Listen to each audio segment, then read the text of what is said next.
Hello friends, good morning. നമ്മുടെ reality സീരിയലിലേക്ക് എല്ലാവർക്കും സ്വാഗതം. അങ്ങനെ ശ്രുതിയാണെന്നുണ്ടെങ്കിൽ മീരയെ വിളിച്ചിട്ട് ഞാനാ ശ്രുതിയാ വിളിക്കുന്നത് എന്നൊക്കെ പറഞ്ഞുകൊണ്ട് ഭയങ്കര ഇത്. അപ്പോൾ നീ ഇവിടെ ലോക്കായിട്ടുണ്ടല്ലേ, ഞാനിപ്പോൾ കുറച്ച് നേരത്തേക്ക് ഇങ്ങനെ ഇറച്ചിക്കടയിൽ ബീരാനാവണോ അല്ലേ എന്നൊക്കെ ഇങ്ങനെ മീര അവിടെ നിന്ന് ചോദിക്കുക. അപ്പോൾ നമ്മുടെ രേവതി വന്ന് ശ്രുതിയുടെ തൊട്ടരികിൽ തന്നെ നിൽപ്പുണ്ട് കേട്ടോ. ഇടയ്ക്ക് സച്ചിയെ നോക്കുന്നുണ്ട്. എന്തായാലും ശ്രുതി പെട്ടൊരു പെടലേ. അപ്പോൾ അതെ അങ്കിൾ എന്നും പറഞ്ഞുകൊണ്ട് ഇങ്ങനെ നമ്മുടെ ശ്രുതി മൊത്തത്തിൽ സംശയ സച്ചിക്ക്. അവിടെ വീട്ടിലെല്ലാവർക്കും സുഖമല്ലേന്ന് ചോദിച്ചു. അപ്പം രേവതി അടുത്ത് നിൽക്കുന്നത് കൊണ്ട് ഇല്ലാത്തൊരിതുപോലെ. അപ്പം അവിടെ അച്ഛനെങ്ങനെയുണ്ട്, ആരോഗ്യസ്ഥിതിയൊക്കെ എങ്ങനെയുണ്ട്, ആരോഗ്യം ശ്രദ്ധിക്കാൻ പറയണേ. അപ്പം അങ്ങേര് ജീവിച്ചിരിപ്പുണ്ടല്ലേ എനിക്ക് പറയാൻ പറ്റുമോ എന്ന് മീര പറയാൻ. ഞാൻ മുകളിലോട്ട് പോകണമല്ലേ, ഇങ്ങനെ പോയാലേ നീ എന്നെ അങ്ങോട്ടേക്ക് അയക്കും എന്നും പറഞ്ഞ് മീര പറയുമ്പം ഉറപ്പായിട്ടും അങ്ങനെ ചെയ്തോളാം അങ്കിളെ എടീ എന്നും പറഞ്ഞ് മീര ഇങ്ങനെ വിളിക്കുക കേട്ടോ. അത് പിന്നെ ഒരു ഗുഡ് ന്യൂസ് പറയാനുണ്ടേ. പിന്നെ ഞങ്ങളെ ഒരു പുതിയ വീട് വാങ്ങാൻ പോവുകയാണെന്നും അപ്പോൾ അതിനൊരു 70 lakhs കുറവുണ്ടെന്നും ശ്രുതി ഇങ്ങനെ പറയണു. അതൊന്ന് അയച്ചു തരാൻ പറ്റുമോ എൻ്റെ പൊന്ന്? സോറി പറ്റത്തില്ല എന്ന് മീര ബീരാനോട് പറഞ്ഞ് വേണമെങ്കിൽ 70 കിലോ ഇറച്ചി ഞാൻ അയച്ചു തരാമെന്ന് മീര പറഞ്ഞു. എന്നും പറഞ്ഞുകൊണ്ട് ശ്രുതി അവിടെ ഇരിക്കുക, തന്നാൽ മതിയായിരുന്നു എന്നൊക്കെ പറഞ്ഞ് സച്ചിക്ക് എങ്ങനെ തേക്കുന്നില്ലതാ. അപ്പോൾ ഒന്ന് അച്ഛനോട് ചോദിക്കുക അങ്കിൾ പ്ലീസ്. എൻ്റെ പൊന്ന ശ്രുതി, അവരിങ്ങനെ പറ്റിക്കുന്നതിന് ഒരു ദിവസം എല്ലാത്തിനും ചേർത്ത് നിനക്ക് കിട്ടും എന്ന് മീര അന്നേരം പറഞ്ഞു. വേറെ വഴിയൊന്നും ഇല്ലാത്തത് കൊണ്ടാന്ന് പറയുമ്പം നിൻ്റെ അമ്മായിമ്മ കാശ് ചോദിച്ച് കാണുമായിരിക്കും അല്ലേ, അവർക്ക് ഇതേ ഉള്ളൂ വിചാരം, വേറെ ഒന്നും വിചാരമില്ല, കാശൊന്നും ഇല്ലെന്ന് പറയാൻ പറഞ്ഞു. അപ്പോൾ എനിക്ക് മനസ്സിലാവുന്നുണ്ടെങ്കിൽ വേറെ വഴിയൊന്നും പറഞ്ഞുകൊണ്ട് ഇങ്ങനെ പറയുമ്പോഴത്തേക്കും ശ്രുതിയുടെ കയ്യിൽ നിന്ന് ഫോൺ ഇതേ കിടക്കുന്നു താഴെ. തൊട്ടരികിൽ രേവതി നിൽക്കുന്നു. എല്ലാവരും ഇങ്ങനെ നിൽക്കുന്നു. അയ്യോ അമ്മേ എന്നും പറഞ്ഞുകൊണ്ട് വല്ലാത്തൊരിത്. അപ്പോഴത്തേക്കും നമ്മുടെ രേവതിയാണ് ഫോൺ എടുത്തത്. രേവതി ഫോൺ എടുത്തപ്പോഴത്തേക്കും നമ്മുടെ ശ്രുതി ഫോൺ തട്ടിപ്പറിച്ചങ്ങ് വാങ്ങിച്ചു. എന്നും പറഞ്ഞുകൊണ്ട് ഇങ്ങനെ. അപ്പോൾ ഇവർ നിൽക്കുക കേട്ടോ. കേൾക്കുന്നില്ലേ അങ്കിൾ, വേറെ വഴിയൊന്നും ഇല്ലേ? അപ്പോൾ എൻ്റെ പൊന്ന ശ്രുതി, നിനക്ക് നിൻ്റെ പ്രശ്നങ്ങളൊക്കെ തീരാൻ ഒരേ ഒരു വഴിയുള്ളൂ, സത്യം അവരോട് തുറന്നു പറയാം, എന്നിട്ട് അവരുടെ കാൽക്കലോട്ട് അങ്ങ് വീഴ്, അതാ നിനക്ക് നല്ലത്. അപ്പോൾ ആ ഐഡിയ നല്ലതല്ല അങ്കിളെ, അത് നടക്കില്ല എന്ന് ശ്രുതി അന്നേരം പറയാം. അപ്പോഴത്തേക്കും രേവതിക്കും സച്ചിക്കൊക്കെ ഭയങ്കര ഡൗട്ട് മനസ്സിലാവുന്നുണ്ട്. അതെ, അച്ഛൻ ഇങ്ങനെ ഒരു അവസ്ഥയിലിരിക്കുമ്പോൾ ചോദിക്കാൻ പാടില്ല എന്നൊക്കെ എനിക്കറിയാം, എന്നാലും വേറെ വഴിയൊന്നും ഇല്ലാത്തത് കൊണ്ടാണ് ചോദിച്ചേ, ഒന്ന് വെച്ചിട്ട് പോടി അവിടുന്ന് എന്നും പറഞ്ഞുകൊണ്ട് നമ്മുടെ മീര ഫോൺ കട്ട് ചെയ്തു. ഇവരുടെ കൂടി ഞാനും അങ്ങനെ ആയെന്നൊക്കെ പറഞ്ഞുകൊണ്ട് മീര അന്നേരം പറയാം. ശരി അങ്കിൾ എന്നാൽ ഞാൻ വെക്കുകയാണേ എന്നും പറഞ്ഞുകൊണ്ട് നമ്മുടെ ശ്രുതി ഫോൺ അങ്ങ് കട്ട് ചെയ്തു. അപ്പോഴും ഡൗട്ട് തന്നെയാണ് രേവതിക്കും സച്ചിക്കും. എല്ലാവരും ഇങ്ങനെ നോക്കിയിരിക്കുക. നമ്മളാണെങ്കിൽ നിന്നങ്ങോട്ട് ഉരുകുക കേട്ടോ. നിന്നിട്ട് വല്ലാത്തൊരിതിൽ ചെന്ന് ശ്രുതിയുടെ അടുത്തിരുന്നു. അപ്പോൾ ശ്രുതി പ്രശ്നമാണല്ലേ, എന്നാ പറഞ്ഞേ? അന്നേരം മോളെ നിൻ്റെ ഇളയച്ചൻ എന്താ പറഞ്ഞതെന്ന് ചോദിച്ചു ചന്ദ്ര. അത് പിന്നെ ആൻറ്റി ഞാൻ സംസാരിച്ചത് നിങ്ങൾ കേട്ടില്ലേന്ന് ചോദിച്ചു. ഇപ്പോൾ ഇത്രയും പണം അറേഞ്ച് ചെയ്ത് തരാൻ പറ്റില്ലെന്നാ ഇളയച്ചൻ പറയുന്നതെന്ന് പറയുമ്പോഴത്തേക്കും എൻ്റെ ദൈവമേന്നും പറഞ്ഞ് ശ്രുതി ഇങ്ങനെ ഇരിക്കുക. രേവതി എന്തൊക്കെയോ ആലോചിച്ച് കൂട്ടുന്നുണ്ട്. അപ്പോൾ എൻ്റെ അച്ഛൻ്റെ ബാങ്ക് അക്കൗണ്ടും പ്രോപ്പർട്ടിയൊക്കെ ഇപ്പോൾ ഫ്രീസായിരിക്കുകയാണെന്ന കാര്യം ശ്രുതി മോള് പറയുന്നു. അതുകൊണ്ട് ഇപ്പോൾ കാശ് അയക്കാൻ പറ്റില്ലെന്നാണ് പറഞ്ഞതെന്നും ഒന്നും പറഞ്ഞുകൊണ്ടിരിക്കുക കേട്ടാ ശ്രുതി. വർഷയും ശ്രീകാന്തും പറഞ്ഞിങ്ങനെ പരസ്പരം നോക്കി ഇങ്ങനെ നിൽക്കുന്നു.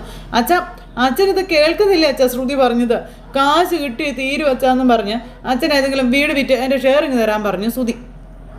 ഞാൻ പറയാനുള്ളത് എന്താണെന്ന് വെച്ചാൽ അത് പറഞ്ഞു കഴിഞ്ഞു, ഇനി എനിക്കൊന്നും പറയാനില്ലെന്നും പറഞ്ഞുകൊണ്ട് നമ്മുടെ അച്ഛൻ അവിടെ നിന്ന് അങ്ങ് എഴുന്നേറ്റ് പോയി. അപ്പം അമ്മ എന്ന് പറഞ്ഞ് വിളിക്കുമ്പം വീട് വിൽക്കുന്ന കാര്യത്തെപ്പറ്റി നീ ആലോചിക്കേണ്ട, വേറെ വല്ല വഴിയിലും കാശ് സംഘടിപ്പിക്കാൻ നോക്കാനായിട്ട് ചന്ദ്ര ശ്രുതിയോട് പറയാം. അപ്പോൾ എല്ലാവരും ഇങ്ങനെ നിൽക്കുക കേട്ടോ. അങ്ങനെ ശ്രീകാന്തും വർഷയും അവിടെ നിന്ന് പോയി. സച്ചിയും രേവതിയും ഇവരെ തന്നെ നോക്കി ഇങ്ങനെ അവിടെ നിൽക്കുക. സച്ചി എന്നിട്ട് അവിടെ നിന്ന് അങ്ങ് പോന്നു കഴിഞ്ഞപ്പോഴത്തേക്ക് രേവതി സച്ചേട്ടാ എന്ന് പറഞ്ഞ് വിളിച്ചു. എന്തോ ഇപ്പോൾ ശ്രുതി അവരുടെ ഇളയച്ചനോടാണോ സംസാരിച്ചേ എന്ന് ചോദിച്ചു കേട്ടോ.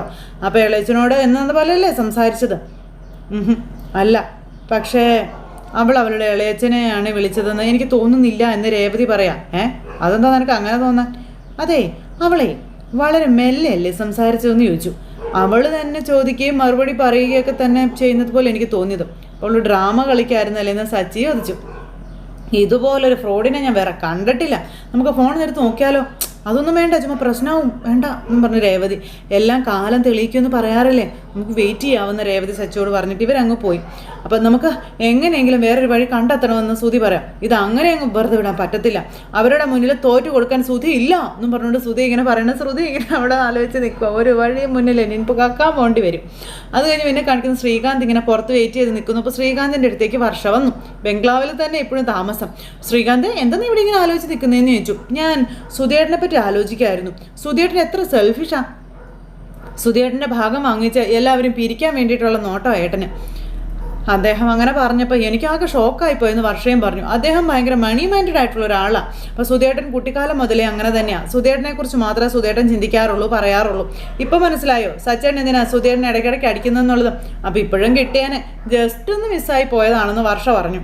എനിക്ക് സച്ചേട്ടനെ കുറിച്ച് വേറൊരു ഒപ്പീനിയൻ ആയിരുന്നു എന്നും വീട്ടിൽ വന്നതിന് ശേഷമാണ് ഞാൻ അദ്ദേഹത്തെ മനസ്സിലാക്കിയതെന്ന് വർഷ പറയാം. കുറച്ച് റഫാണ് അദ്ദേഹം, എന്നാലും അദ്ദേഹം ആവുന്നത്ര ഹാർഡ് വർക്ക് ചെയ്യുന്ന ഒരാളാണ്. മറ്റുള്ളവരുടേതായ ഒന്നും അദ്ദേഹം പ്രത്യേകിച്ച് ആഗ്രഹിക്കില്ല. അപ്പം സച്ചേട്ടൻ ഇങ്ങനെയൊക്കെ മാറ്റിയെടുത്തത് ശരിക്കും രേവതിയെടുത്തിയാണെന്ന് ശ്രീകാന്ത് പറഞ്ഞു. സുധിയേട്ടൻ കുറെ പഠിച്ചു എന്നുള്ളതല്ലാതെ അദ്ദേഹത്തിന് ഒരു സെൻസും ഇല്ലെന്ന് വർഷ. പിന്നെ ശ്രുതി ചേച്ചിയെ കല്യാണം കഴിച്ചില്ലായിരുന്നെങ്കിൽ ഒരു ജോലിക്കും പോകാതെ ഇപ്പോഴും ചുറ്റിക്കറങ്ങി അദ്ദേഹം നടന്നേനെന്നും പറഞ്ഞു. അപ്പോഴേക്കും ശ്രുതിയും കൂടെ അങ്ങോട്ടേക്ക് വരുന്നു. ഇവരുടെ സംസാരം അവിടെ വെച്ച് സ്റ്റോപ്പും ചെയ്തു. നമ്മൾ പറഞ്ഞവർ കേട്ട് കാണുമെന്ന് ശ്രീകാന്ത് വർഷയോട് ചോദിച്ചപ്പോൾ ഇല്ലെന്ന് പറഞ്ഞു. നിങ്ങൾ വാന്ന് പറഞ്ഞു വിളിച്ചുകൊണ്ട് ചെല്ലുക ശ്രുതിയെ. ശ്രുതി ഇപ്പോൾ ശ്രീകാന്തെ നീ അച്ഛൻ പറഞ്ഞത് കേട്ടില്ലേടാന്ന് ചോദിച്ചു. അച്ഛൻ പിന്നെ എന്താ പറയേണ്ടിയിരുന്നതെന്ന് ചോദിച്ചു ശ്രീകാന്ത്. അച്ഛൻ പറഞ്ഞ എന്താ ശരിയല്ലേന്ന് ചോദിച്ചു. എടാ എൻ്റെ ഇപ്പോഴത്തെ സിറ്റുവേഷൻ നീ എങ്കിലും ഒന്ന് മനസ്സിലാക്കണമെന്ന് പറഞ്ഞു. എടാ 30 ലക്ഷം രൂപ കൊടുത്തു, ഇനി 2,70,00,000 രൂപ കൊടുത്തില്ലെങ്കിൽ ഞാൻ കൊടുത്ത 30 ലക്ഷം രൂപയും നഷ്ടമാവും. ഈ വീട് തിരിച്ച് അവരുടെ പേരിൽ തന്നെ ആവുകയും ചെയ്യുമെന്നും പറഞ്ഞു ഇങ്ങനെ പറയാം. അപ്പോഴത്തേക്കും ശ്രുതി എന്നും പറഞ്ഞ് നിൽക്കുക. ഒരു 2 കോടി രൂപ എനിക്ക് ലോൺ സാങ്ഷൻ ആകുമെന്നും പിന്നെ ബാക്കി ഒരു 70 ലക്ഷം രൂപ അത് നീ എങ്ങനെയെങ്കിലും എനിക്കൊന്ന് തന്നെ സഹായിക്കാൻ പറഞ്ഞു. ഞാനങ്ങനെ തരാനാ? ആഹാ എൻ്റെ കയ്യിൽ കാശൊന്നുമില്ല എന്ന് ശ്രീകാന്ത് പറഞ്ഞു. 70 ലക്ഷം രൂപയ്ക്ക് എൻ്റെ കയ്യിലുണ്ടെങ്കിലേ ഞാൻ സ്വന്തമായിട്ട് റെസ്റ്റോറൻറ്റ് തുടങ്ങിയാൽ. എടാ നിൻ്റെ കയ്യിൽ അത്രയും കാശൊന്നും ഇല്ലെന്ന് എനിക്ക് അറിയാം, ഞാൻ അതല്ല പറഞ്ഞു വന്നത്. അതെ നിൻ്റെ അമ്മായച്ചൻ്റെ കയ്യിൽ കാശുണ്ടാവുമല്ലോ എന്ന് ശ്രുതി. അപ്പോഴേക്കും വർഷ അന്തം വിട്ടിങ്ങനെ നോക്കുക. ശ്രുതിയാണെങ്കിൽ ഒരു കൂസലിൽ നിൽക്കുക. നീ ചോദിച്ചാൽ അദ്ദേഹം തരും, ഉറപ്പായിട്ടും തരുമെന്ന് പറഞ്ഞു. അപ്പം അതെ എൻ്റെ അച്ഛൻ്റെ കയ്യിൽ ക്യാഷൊക്കെ ഉണ്ട്, അതിനിപ്പോൾ എന്താന്ന് വർഷ ചോദിച്ചു. അന്നേരത്തേക്കും ശ്രുതി വലിയ സോപ്പിട്ട് ചാടി ഇറങ്ങി ചെന്നിട്ട് വർഷേ അതെ നിൻ്റെ അച്ഛനോട് പറഞ്ഞ് ഒരു 70 ലക്ഷം രൂപ ഞങ്ങൾക്കൊന്ന് വാങ്ങിച്ചു തരാൻ പറ്റുമോ എന്ന് ചോദിച്ചു. അപ്പോൾ അതെങ്ങനെ വാങ്ങിക്കാനാണെന്ന് ചോദിച്ചു വർഷ.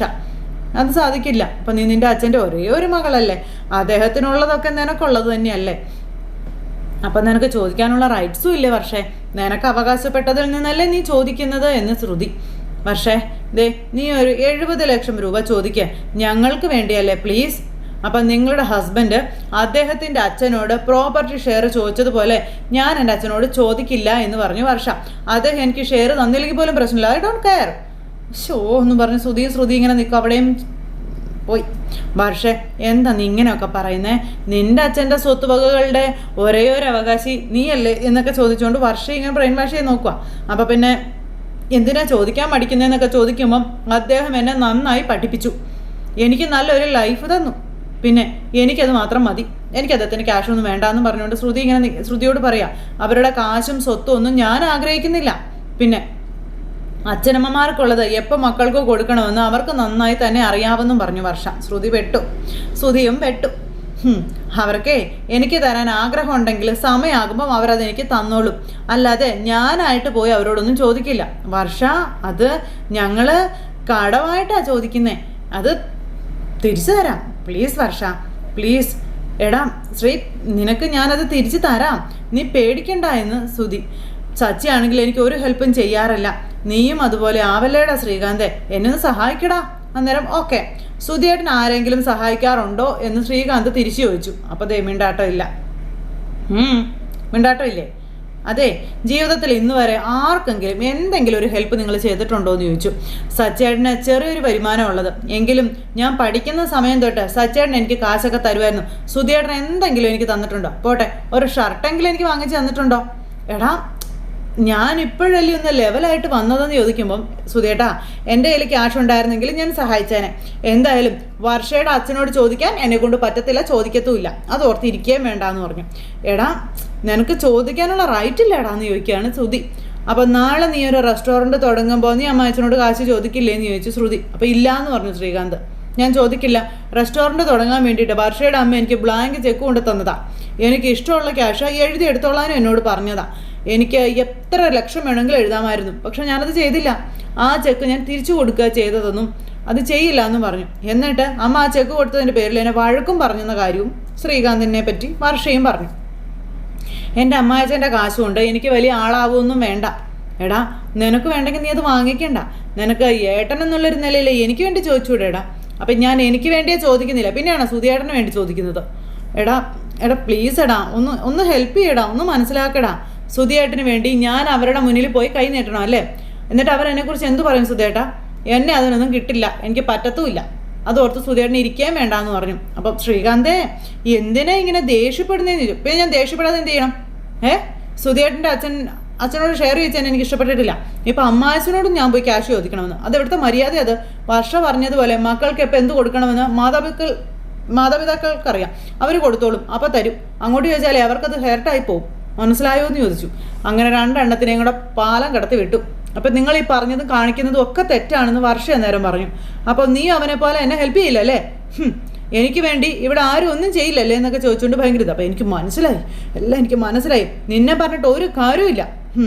മാസശമ്പളം വാങ്ങുന്നവരുടെ ഇടയിൽ കിടന്ന് ജീവിക്കുന്ന എന്നെ പറഞ്ഞാൽ മതിയല്ലോ എന്ന് സുധി. നിങ്ങളെ കൊണ്ടൊന്നും ഒരു വാരം ഉണ്ടാവത്തില്ല. എങ്ങനെ ഉണ്ടാവാനാ? ഈ കുടുംബത്തിൽ പറഞ്ഞ എൻ്റെ ജീവിതം തൊലഞ്ഞു എന്നൊക്കെ പറഞ്ഞിട്ട് സുധി ഇന്ന് ഭയങ്കര ഡയലോഗ്. അപ്പോഴത്തേക്ക് നമ്മുടെ ശ്രുതിയാണെന്നുണ്ടെങ്കിൽ ഇങ്ങനെ വല്ലാണ്ടായിട്ട് നിൽക്കുക. ശ്രുതി നീ വന്നേ നമുക്ക് പോവാം എന്ന് പറഞ്ഞിട്ട് രണ്ടെണ്ണങ്ങളും കൂടെ അകത്തേക്ക് കയറിപ്പോയി. വർഷയും ശ്രീകാന്ത് ഇവരെ പറ്റി ആലോചിച്ച് ഇങ്ങനെ നിൽക്കുക. പിന്നെ അകത്ത് പോയിട്ട് ഇവർ ആലോചന തുടങ്ങി. ശ്രുതിയും കണ്ടില്ല ശ്രുതി, നമുക്കൊരാവശ്യം വന്നപ്പോൾ നമ്മളെ സഹായിക്കാൻ ഇവിടെ ആരുമില്ല. അപ്പം അതങ്ങനെയാ ശ്രുതി. അവരെക്കാളും മറ്റാരും വലിയവരാകരുത്. ഏട്ടനനിയന്മാരായാൽ പോലും അങ്ങനെ ചിന്തിക്കുള്ളൂ എന്നൊക്കെ പറയുമ്പം ഇതൊക്കെ എനിക്ക് ഇപ്പോഴല്ലേ മനസ്സിലായതെന്നും പറഞ്ഞുകൊണ്ട് ശ്രുതി പറയാം. ശ്രുതി വലിയ വീട് വാങ്ങുന്നുണ്ട് സന്തോഷിക്കുന്നവരൊന്നും അല്ല ഇവരൊക്കെ. ഇവർക്കൊക്കെ ശ്രുതിയോട് ശരിക്കും പറഞ്ഞാൽ അസൂയാണെന്ന് ശ്രുതി പറഞ്ഞു കൊടുക്കണം. ശ്രുതി, ഇതങ്ങനെ വിട്ടുകൊടുക്കാൻ പറ്റില്ല. എങ്ങനെയെങ്കിലും കാശ് സംഘടിപ്പിച്ച് നമുക്ക് ഈ വില വാങ്ങിക്കണം എന്നും പറഞ്ഞുകൊണ്ട് ശ്രുതി ഇങ്ങനെ പറയും കേട്ടോ. ദേ നിന്റെ അച്ഛനെ വിളിച്ച് ഒന്നുകൂടി ഒന്ന് കാശ് ട്രൈ ചെയ്യാൻ പറയാൻ പറഞ്ഞു. ദേ കിടക്കുന്നു. ഈശ്വര, അത് പറ്റത്തില്ല ശ്രുതി എന്ന് പറഞ്ഞുകൊണ്ട് ശ്രുതി അന്നേരത്തേക്ക് തന്നെ കാര്യം എടുത്തിട്ടു. പിന്നെ കൂടെ അവരോട് കാശ് ചോദിക്കുന്നത് ശരിയല്ല എന്ന് പറയുമ്പം ഒന്നും പറഞ്ഞുകൊണ്ടിരിക്കുക കേട്ടോ.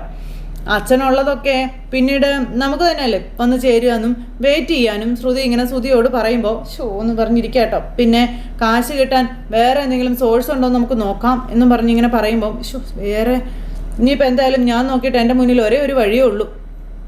ആ സബ് ഡീലേഴ്സിനോടൊക്കെ സംസാരിച്ച് സെയിൽസ് ഇൻക്രീസ് ചെയ്യണം. അതിൽ നല്ല ബിസിനസ് നടന്നാൽ നമുക്ക് അഭിലാഷ് സാറിനോട് കാശ് അഡ്വാൻസ് ആയിട്ട് വാങ്ങിക്കാമല്ലോ എന്ന് പറഞ്ഞു.